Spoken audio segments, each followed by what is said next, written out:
The morning sun hit Willow Ridge Lane at just the right angle, brushing the tops of trimmed hedges and glinting off freshly painted mailboxes. Every house gleamed, every lawn was manicured, every shrub pruned to mathematical perfection. Sprinklers hissed in synchronized rhythm, and even the shadows seemed measured. I was tightening the final bolt on my new mailbox, a sleek matte charcoal piece I had spent weeks selecting, when I noticed movement across the street. 3 figures approached with the confidence of generals inspecting troops. At the front was Elaine Harper, clipboard in hand, wide-brimmed hat shielding her face, expression fixed in absolute certainty. Behind her, Victor Lane, treasurer of the HOA, carried a laser measuring device, each step precise, gaze calculating. At the back, a younger woman with a smartphone snapped photos at intervals that made my skin crawl. "Good morning," I said, tightening the latch. Elaine's eyes scanned the mailbox as if it were a crime scene. "Mr. Daniels," she said sharply, "your mailbox is non-compliant. It violates Willow Ridge standards." I studied the mailbox I had carefully chosen. Sleek, dark, unobtrusive. "I'm not part of your HOA," I said evenly. Elaine's jaw tightened, and Victor snorted. "Every home on this block is under our jurisdiction." "Not mine," I said, calm and deliberate. "Check your maps. Might be useful." They froze. Elaine's eyes narrowed, confusion flitting across her face before being replaced with indignation. Victor tapped his phone. Somewhere down the lane, an engine hummed, approaching. Moments later, a sheriff's SUV turned the corner, lights flashing faintly off the pristine houses. Neighbors peeked from behind curtains, some taking discreet photos. I stepped back, letting the sunlight catch the edge of my mailbox. Few knew the truth. I didn't just own my house. I owned the strip of land they were claiming. And for the first time, the tables were about to turn. Willow Ridge Lane could have been a magazine cover. Fences aligned perfectly, hedges sculpted with obsessive precision, and every home adhered to a palette of beige, cream, or soft olive. Even the mailboxes seemed to stand like soldiers, each measured, each identical. Peace had a zip code, and it was probably here. At least, that's what I thought when I bought the house. I'm 37, a civil engineer. My life revolves around precision, order, and structure, but not the arbitrary imagined kind. This house had been abandoned for years, overlooked at auction because the prior owner's paperwork had lapsed. Quiet, affordable, fixable. Ideal. What I didn't anticipate was the kind of order that masquerades as friendliness, but is actually control. Smiles were fleeting, waves polite but measured. Sprinklers, mail pickups, garage doors, all moved on an invisible schedule, a choreography designed to keep residents compliant. Elaine Harper was at the center. Mid-50s, linen always crisp, clipboard always ready. She hadn't been elected so much as installed. Her dominion established the day the first moving truck arrived. Her mantra, compliance is non-negotiable. Victor Lane, treasurer and enforcer, measured everything, yards, fences, mailboxes, as if precision equaled moral authority. The first week I moved in, I found a note taped to my garage door. "Welcome to Willow Ridge Lane. Please ensure all trash cans are stored out of view."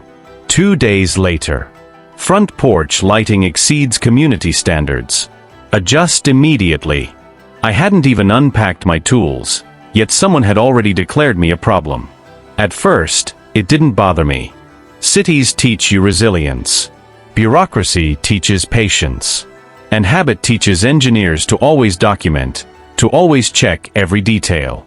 Elaine and Victor were just a suburban version of that, the same obsession with control, neatly folded into golf shoes and linen. But the underlying message was unmistakable. This isn't just your home. It's ours. And you will live by our rules. Neighbors complied quietly, closing garages, adjusting their hedges, keeping conversations polite but distant. I wasn't used to taking orders from people who didn't own the blueprint. Independence wasn't pride. It was practice. My house sat on the edge of the block, backed by county green space. Just enough buffer to breathe. To hear wind through the trees rather than the hum of HOA surveillance. But the signs of tension were everywhere. Emails, subtle warnings, notes slipped under doors, even the occasional photograph of my lawn posted to the neighborhood forum. Willow Ridge Lane might have been perfect from the sidewalk, but the illusion of community hit a rigid, controlling machine. Then came the letter. A crisp white envelope, stamped with the HOA seal. Violation Notice 014, Unauthorized Mailbox Design. According to the notice, my charcoal mailbox violated Section 8, Subsection C of the Willow Ridge Covenants. Deadline: repaint or replace within 7 days. Fines of $85 per day. Signed, Elaine Harper, President, Willow Ridge HOA. I almost laughed. I flipped through the welcome packet shoved into my mailbox weeks earlier. A glossy map showed all properties in yellow, the HOA's jurisdiction carefully shaded. I traced my finger along the tree line that marked the county green space. Their jurisdiction stopped 30 feet short of my mailbox. Enough space to make a difference. To be certain, I called the county clerk. Janet, calm and professional, confirmed. Your property isn't part of Willow Ridge HOA. You're in the unincorporated zone. They cannot enforce fines or collect fees on your parcel. Relief washed over me. Weeks of harassment, notes, and emails evaporated. Until that evening, when the escalation email arrived. Subject: immediate escalation, failure to comply. Elaine claimed the mailbox violated a so-called community annexation clause, and threatened legal action. I printed Janet's confirmation and filed it neatly in a folder labeled HOA Correspondence. My relief lasted only hours. The battle had begun. Fines continued, letters arrived each morning, snapshots of my mailbox, driveway, and lawn from angles that suggested obsession. Forum posts emerged. Non-compliant property threatens Willow Ridge aesthetic. My address cropped, but the implication clear. Neighbors whispered, some left notes of encouragement, don't back down. I cross-referenced every violation, email, and forum post with county records. The last HOA charter amendment on record had been proposed in 2017 but never approved. Boundaries remained unchanged. I visited the county office, a musty space smelling of paper and coffee, where bureaucracy moved at its own deliberate pace. A clerk directed me to the archives. Behind the counter sat an older man with wire frame glasses and towers of rolled maps. Looking for something specific? He asked. Yes.